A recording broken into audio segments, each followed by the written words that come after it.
రెడ్డి వాళ్ళ బ్యాచ్ అందరూ కూడా డిఎస్సి మీద పడ్డారు. 5 సంవత్సరాలు అధికారం ఇస్తే వాళ్ళు ఏం చెప్పారు? మేము అధికారంలోకి వస్తే 2,30,000 ఉద్యోగాలు ఇస్తాం, 23,000 టీచర్ పోస్టులు ఇస్తామని చెప్పారు. 5 సంవత్సరాల్లో ఎక్కడైనా ఇచ్చారా? వాళ్ళు ఒక టీచర్ పోస్ట్ ఎక్కడైనా సరే ఇచ్చారా? ఇవ్వలా.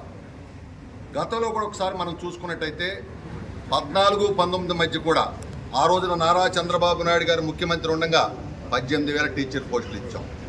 ఆయన హయాంలో 11 డిఎస్సీలు చేస్తే 1,80,208 మందికి ఉద్యోగాలు ఇచ్చినటువంటి చరిత్ర చంద్రబాబు నాయుడు గారు. ఆ తర్వాత ఈ కూటమి ప్రభుత్వం వచ్చిన తర్వాత ఏదైతే మాట చెప్పామో ఆ మాట ప్రకారం 16,347 మందికి ఈరోజు ఉద్యోగాలు మరి డిఎస్సి ద్వారా ఇవ్వడం జరిగింది. 5 సంవత్సరాల్లో నువ్వు ఎన్నికల ముందు చెప్పి 22,000 మందిని తీస్తానని నువ్వు నోటిఫికేషన్ ఇచ్చింది ఎంతమందికి ఇచ్చావు? ఆ రోజున అది కూడా ఆడావుడికి 2 నెలలు ఉందనగా 6,100 మందికి ఇచ్చావు. అంటే ఇదంతా నిరుద్యోగులు మోసం చేయటం కాదా? ఇవాళ ఒక ఉద్యోగం ఇవ్వకపోగా టీచర్ ఉద్యోగం మీరు ఏం మాట్లాడుతూ ఉన్నారు? ఇవాళ అక్రమాలు జరిగిపోయినాయి, పేపర్ లీక్ అయిందని నోటికి ఏదొస్తే అది మాట్లాడుతూ ఉన్నారు. ఇవాళ నేను అడుగుతా ఉన్నా, ఇన్ని లక్షల మంది రాస్తే ఒక్క అభ్యర్థి కూడా ఈ రోజు వరకు కూడా మాట్లాడాల. కేవలం మీకు ఎందుకంటే మీరు ఎలాంటి వాళ్ళంటే బాబాయిని చంపేసి అడావుడి చేసి ఆ రోజున చెల్లెల దగ్గర ఉండిపోటని చెప్పారు మీ పేపర్లోని మీ టీవీల్లో. తెల్లారిపాటికి కట్ చేస్తే చంద్రబాబు నాయుడు గారి చేతిలో గొడ్డలు పెట్టి నారాసుర రక్త చరిత్రని రాపించారు. సిబిఐ దర్యాప్తు అన్నారు, ఆ తర్వాత పారిపోయారు. ఎవరు బాబాయిని చంపింది ఎవరు? సాక్షాత్తు మీరే మీ బాబాయిని చంపుకున్నారు. అలా ఇవాళ డిఎస్సి మీద కూడా ఈ రకమైనటువంటి విష ప్రచారం చేస్తూ ఉన్నారు. ఎందుకంటే 5 సంవత్సరాల పాటు ఈ రాష్ట్రాన్ని పట్టి పీడించినటువంటి నరకాసురుల్ని కసితో ఇంటికి పంపించినటువంటి రోజు 2 సంవత్సరాలు పూర్తి చేసిన సందర్భంగా జిల్లా ప్రజానీకానికి, రాష్ట్ర ప్రజానీకానికి హృదయపూర్వకంగా వారందరికీ కూడా నమస్కారాలు, శుభాకాంక్షలు తెలియజేసుకుంటూ, ఏదైతే ఈ రోజున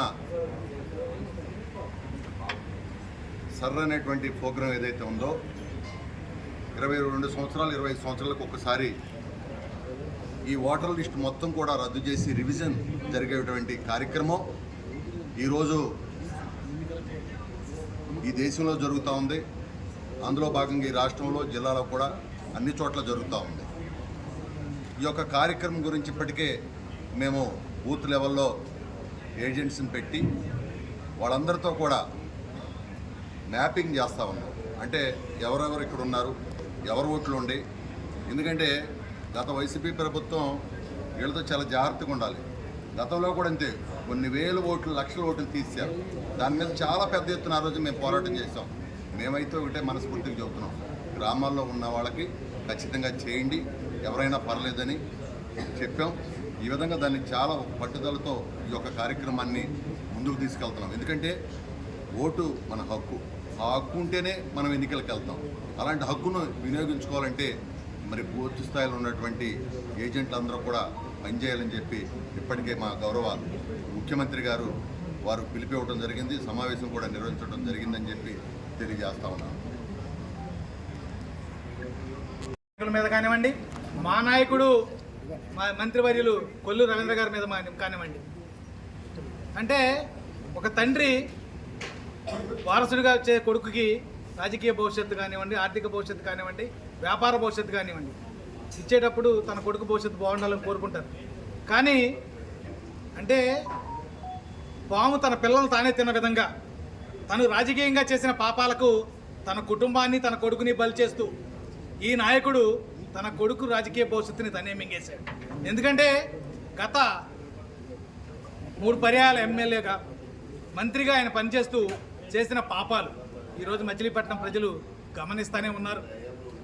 అలాగే ఆయన మంత్రిగా ఉండగా ఆయన ఒక గోడౌన్ కట్టుకుంటే గోడౌన్లో మాయమైన బియ్యానికి ₹1 కోటి తనే కట్టాడంటే తానే బియ్యం బొక్కేశానని ధైర్యంగా ఒప్పుకున్న మోసగాడు.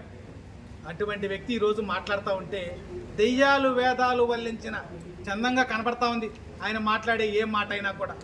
ఈరోజు మంత్రివర్యుల మీద, అలాగే ఎంపీ గారి మీద, మా స్థానిక నాయకుల మీద ఏదైతే మా కూటమిలో లొకలొకలు ఉన్నాయని ఆయన చెప్తా ఉన్నాడు. ముందు తన ఇంట్లో లొకలొకలు ఆయన తేల్చుకుంటే తర్వాత మా కూటమిలో లొకలొకలు సంగతి మేము తేల్చుకుంటాం. ఇది ఒక కుటుంబం.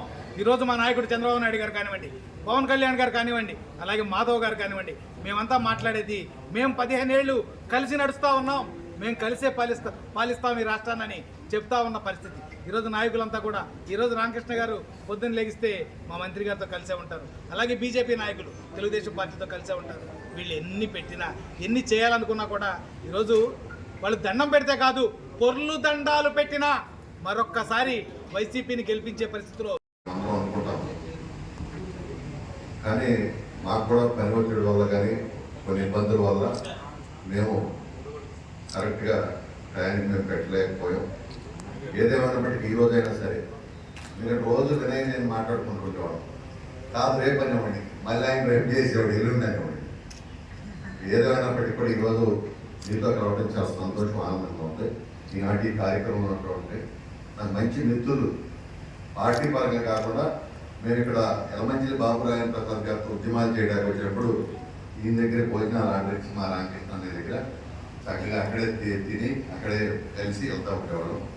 ఈరోజు డీసీఎంఎల్ చైర్మన్గా ఉన్నారు, ఈ ఇన్ఛార్జిగా కూడా ఈ నియోజకవర్గం వారికి, మా ప్రధాన కార్యదర్శి మా అన్న గోపి సత్యం గారికి అదేవిధంగా హృదయపూర్వక నమస్కారాలు తెలియజేసుకుంటూ మీ అందరూ కూడా నాతో చాలా ఎక్కువ మందితో నాకు కూడా సంబంధాలు పడ్డాయి. ఎందుకంటే నేను కూడా మచిలీపట్నానికి అనేక సందర్భాల్లో కొన్ని సంవత్సరాలకి ఇక్కడికి నేను వస్తా ఉన్నా. ముఖ్యంగా పార్టీ పరంగా కావచ్చు, లేకపోతే రాజేంద్ర ప్రసాద్ గారి నాయకత్వంలో మరి ధర్నాలకు కానీ ఎక్కువ సమయం వచ్చి ఎక్కువ మీతో కూడా పర్సనల్గా కూడా గడిపినటువంటి సందర్భాలు మీ అందరికి కూడా తెలుసు, చెప్పవసరం. ముఖ్యంగా విలేకరులు అంటే నాకు మొదటి నుంచి కూడా పౌరు. ఎందుకంటే ఆ బాధ, ఆ కష్టం తెలిసినట్టు. మా తోటల వంతులు నాకు యువజన సంఘం ఉండేది, పార్టీతో సంబంధం లేదు అప్పుడు. సరే మేము ఆ రోజు యువజన సంఘం తరఫున ఏ ఆటల పోటీలో పెట్టేవాడు, పెడితే ఫోటోలు తీసేవాడు, బ్లాక్ అండ్ వైట్. ఆ రీల్ కత్తిరించి ఆ డబ్బాలో పెట్టి ఇచ్చేవాడు. నేను ఒక ప్రెస్ నోట్ రాసుకునేవాడిని, ఈ పోటీలు జరిగినాయి, ఫస్ట్ ఇయర్కి వచ్చింది, సెకండ్ ఇయర్కి వచ్చింది, థర్డ్ ఇయర్కి వచ్చింది, లేదా శ్రమదానం చేసి ఎట్లా చేసాం, ఎంతమంది పాల్గొన్నాం, ఎన్నో పేపర్ మీద రాసుకునేవాడిని. అక్కడ తీసుకెళ్ళేవాడు రీల్ని. ఆ రీల్ తీసుకెళ్ళి మళ్ళీ ఆ ల్యాబ్కి వెళ్ళి కడిగి అంటే సరే ఇది అయిపోయినాక అక్కడికి వెళ్ళిపోతానండి అని చెప్పారు. అట్లా ఏంటంటే నేను ఒక బాధ్యతగా చేస్తాను. ఖచ్చితంగా మీరందరూ కూడా తప్పకుండా మా కుటుంబ సభ్యులు కాబట్టి నాకు తప్పకుండా నాకు సహకారం ఉండి, మా టీంకి సహకారం ఉండి, మా వాళ్ళకి, అదేవిధంగా మా కొల్లురాజు గారికి, మా కొనగల నారాయణరావు గారికి అందరికి కూడా మీరు సహకరించి. ఎందుకంటే మేము ఎప్పుడు కూడా వైట్ దృక్పథం, సమాజం బాగుండాలి, ప్రజలు బాగుండాలి, అందరూ బాగుండాలని కోరుకునేటువంటి మనస్తత్వం కలిగిపోవడం, మేము కూడా బాగుండాలి అనేటువంటి మనస్తత్వం మాకు లేదు. కాబట్టి అందరం, మీరు మేము అందరం బాగుండాలి. ఒక కుటుంబ వ్యవస్థ, ఈ కుటుంబ వ్యవస్థలో ఎక్కడెక్కడి నుంచో వచ్చాం, ఎక్కడెక్కడి నుంచో పెరిగాం, ఎక్కడెక్కడో స్థిరపడ్డాం. ఈ రోజున మీ వృత్తుల్లో మీరు కూడా చాలా చక్కగా మరి ముందుకెళ్తా ఉన్నారు. కాబట్టి నాకు ఈరోజు చాలా సంతోషంగా ఉంది, ఆనందంగా ఉంది మిమ్మల్ని అందరూ కూడా కలవడం. మరొకసారి మీ అందరికీ కూడా పేరున శిరస్సు వచ్చి మీ అందరికీ కూడా ఉదయపూర్వక నమస్కారాలు తెలియజేస్తున్నాం.